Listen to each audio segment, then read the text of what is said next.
Hi everyone and welcome back to my channel. In today's video I'm going to be giving you my top tips and things that I wish I knew before travelling to Thailand in 2022.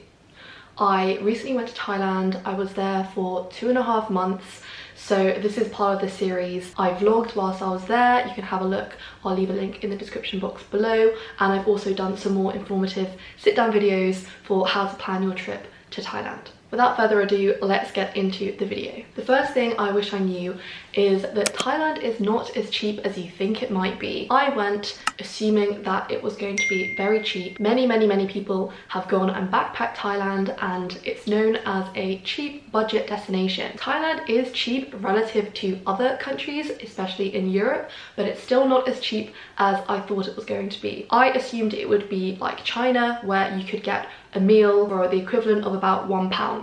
That is not the case, especially in the south of Thailand. Meals there will generally set you back at least £2 to £3, if not more. So that is something that really surprised me when I arrived. If you go to the north of Thailand, in Chiang Mai, Chiang Rai, it's definitely a lot cheaper. There you can probably get the meals for around £1 to £2, but even so, I was expecting generally Thailand to be cheaper than it was. The second thing you should know if you're going to visit Thailand anytime soon, things might change. I'm filming this in June 2022. By the time you go, things might be completely different, so do check the Thai government website and the news for updates. But at least when I was there in January and February, you did still need to wear a mask everywhere, even outdoors, on public transport, tourist attractions. When I was there, there were tourists who didn't abide by the rules. They didn't wear masks, but it is something to be aware of if you are traveling there. Again, might be a different time that you're traveling and they might have got rid of the mask mandate, but it is something to check up on if you are visiting anytime soon. My third tip is about cash. Cash is king in Thailand. You are not going to find many places that will accept card. You need to have cash on you at all times. The only places that might accept card are either very popular tourist attractions, really expensive hotels, or supermarkets. I always knew without fail if I needed to use my card or wanted to use my card, 7-Eleven would accept a card. And every time I went to 7-Eleven, I made sure I used my card because it was one of the rare places that actually accepted it. Even the hostels I stayed in did not accept card, so it's very good to know this and be aware. My recommendation is, before you go to Thailand, take out a certain amount of money in cash, exchange it before you go, so you have a wad of cash on you. Because when you get to Thailand, same with whenever you're traveling abroad anywhere, all of the ATMs, the local ATMs, will charge you a withdrawal fee, which is generally equivalent to about £4 or £5. I always made sure to take out the max amount that I needed every time I withdrew from the ATM, just because of the withdrawal fee. I've heard other travelers say that if you go into a Thai bank with your passport and your card, sometimes they'll allow you to withdraw money in Thai baht and no other fees. So you could try that, but my general piece of advice is to make sure that if you go to an ATM, it should only charge you around 220 baht per transaction. Only take out the max amount, or only go to an ATM when you really need it. Number 4 is about taxi apps. So ride-hailing apps. Uber is not as popular in Thailand. The equivalent is Grab. So I'd recommend downloading Grab before you get there or when you arrive. Grab is very cheap, very convenient. If you're a solo traveler as well, they have the option of Grab Bike, which is essentially just like Uber but on a motorbike. If you are going to do it though, make sure when they pick you up, you ask for a helmet. They all have helmets. I've had friends I met in Thailand who just got on the back without a helmet on. All of the drivers have helmets, they're meant to, and you just have to ask for it, make sure that you get one. It was a lot cheaper than getting a whole taxi, and it was just very convenient as a solo traveler. Also on Grab, they have female-only drivers for the taxis, which I found really useful as a solo female traveler. If you are hailing a normal taxi on the street, make sure that it is metered, because otherwise you're going to be overcharged and it can just get really messy. Number 5 is food delivery apps.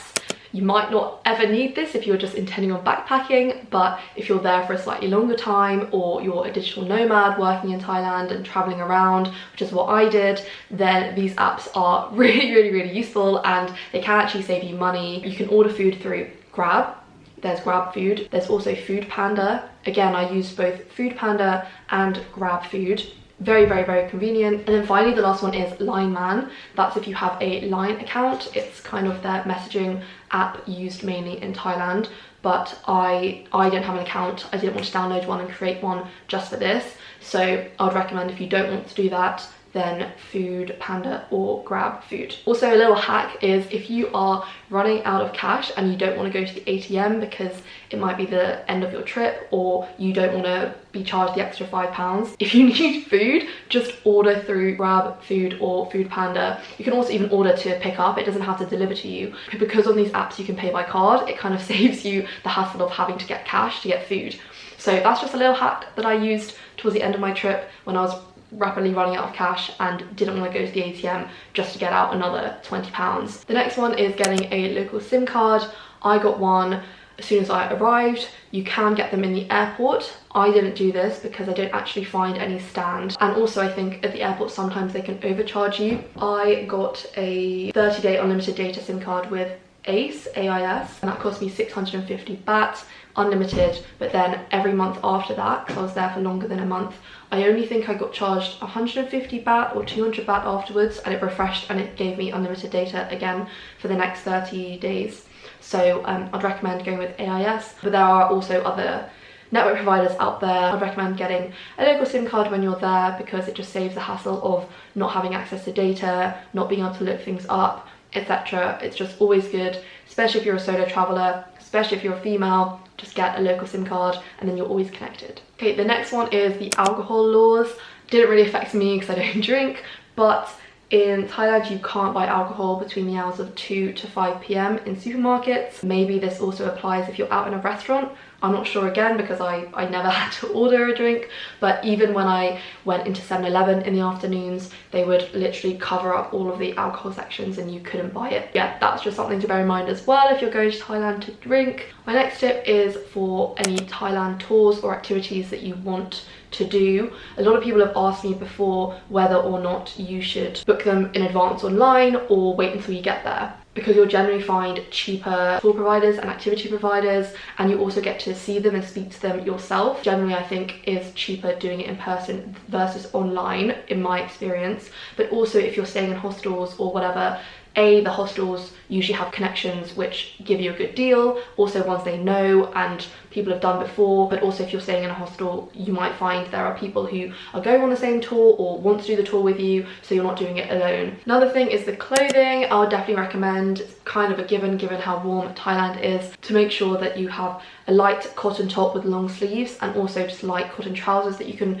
put on, because this is really useful not only in the heat when it's really, really hot, you have just light clothing that you're not going to feel too hot or uncomfortable in, but also when you're visiting temples, you can just throw on a cover up and make sure that your arms, shoulders and legs are covered, just to be respectful. On top of that as well, it's worth noting, because Thailand is a Buddhist country and you'll probably visit loads and loads of Buddhist temples, it's considered rude to have your feet pointing towards Buddha, and also it's also considered rude to have your photo taken with your back facing to the Buddha. So if you're having a photo taken with the Buddha, then you should face the Buddha. And then finally, if you don't already have to do this to get into the country in the first place, I'm not sure what the restrictions will be by the time you're watching this, but you have to get travel insurance. I mean, on any travel trip that you do, you should get travel insurance, but definitely in Thailand, I'd recommend getting travel insurance, because if you're going there to backpack, it wouldn't be crazy to assume that you might get on a motorbike, whether that's using Grab bike or whether that's because you're renting your own or you're with friends and you're hopping on the back of theirs.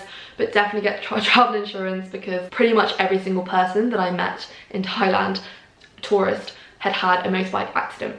So make sure that you get travel insurance, because they can be really, really nasty.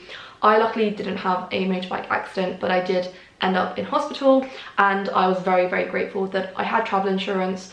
Not that I ever traveled anywhere without it, but just make sure that you have travel insurance. It doesn't cost a lot of money and can save you so much money and stress in the long run if you do end up, God forbid, in hospital or needing some kind of medical help. Those are my tips. If I've missed anything or if anyone has any other tips to add, leave them in the comments below. And yeah, I hope that you found this video useful, and hopefully see you in my next one. Thank you so much for watching, guys. Bye.